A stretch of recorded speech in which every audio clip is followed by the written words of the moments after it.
আস্তে আস্তে কিন্তু থলের বিড়াল বেরিয়ে আসছে। যেমন পুতুলের যে সূচনা ফাউন্ডেশন, সেই ফাউন্ডেশনে কারা অর্থ ঢেলেছে, সেই আলোচিত মুখগুলো। এস আলম, বেক্সিমকো, নতুন একটা নাম পাওয়া গেল, সেটা হচ্ছে পিকে হালদার।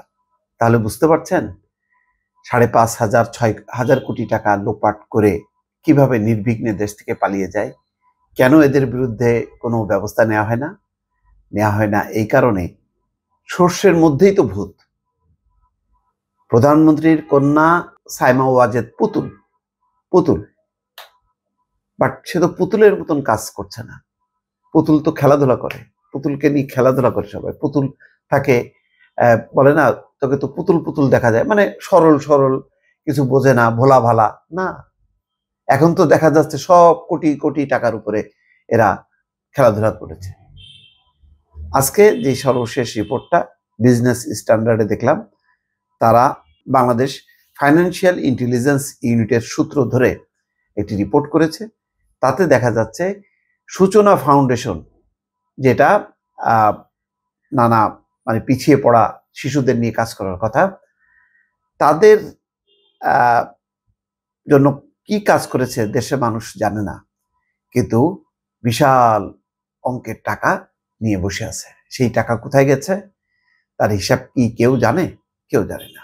খবরে বলা হচ্ছে ক্ষমতাচ্যুত সাবেক প্রধানমন্ত্রী শেখ হাসিনার মেয়ে সাইমা ওয়াজেদ পুতুলের প্রতিষ্ঠিত অলাভজনক সংস্থা সূচনা ফাউন্ডেশন দেশের শীর্ষস্থানীয় শিল্পগোষ্ঠী এস আলম, বেক্সিমকো এবং বিশাল অঙ্কের অর্থ আত্মসাতের অভিযোগে অভিযুক্ত পিকে হালদারের কাছ থেকে কোটি কোটি টাকা অনুদান পেয়েছে।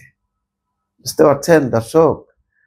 সব পিছনের অনুসন্ধান করে দেখা যাচ্ছে যে এরাও দুর্নীতির সঙ্গে জড়িত, তাই কোনো অ্যাকশন হয় না। দেখেন না, আব্দুল্লাহি বাচ্চু, শেখ রেহানার কারণে তার বিরুদ্ধে কোনো অ্যাকশন নেওয়া গেল না।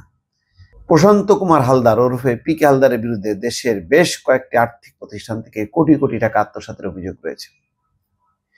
বাংলাদেশ ফাইন্যান্সিয়াল ইন্টেলিজেন্স ইউনিটের একটি অভ্যন্তরীণ প্রতিবেদন অনুসারে সূচনা ফাউন্ডেশনের অন্যান্য দাতাদের মধ্যে রয়েছে কনফিডেন্স গ্রুপ, মেঘনা Group, Summit Group, United Group. প্রতিবেদনটির কপি বিজনেস স্ট্যান্ডার্ডের হাতে এসছে। অর্থাৎ কনফিডেন্স গ্রুপ, মেঘনা গ্রুপ, সামিট গ্রুপ, এই সমস্ত গ্রুপ তাদেরকে অর্থায়ন করেছে।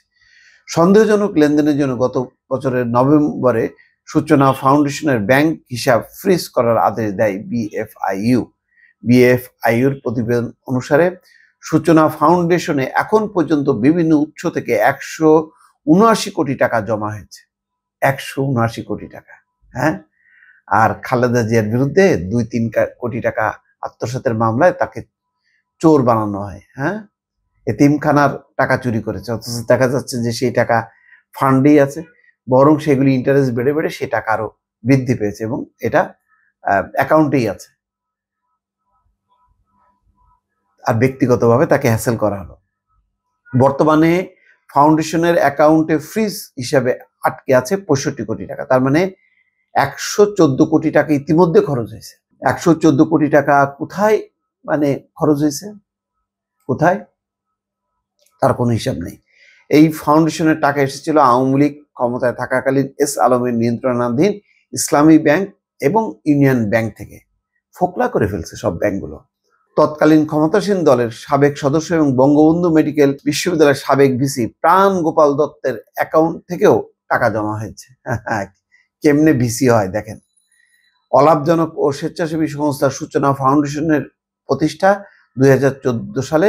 সংস্থাটি মানসিক প্রতিবন্ধকতা, স্নায়বিক ব্যাধি, অটিজম এবং মানসিক স্বাস্থ্য সমস্যা নিয়ে কাজ করত।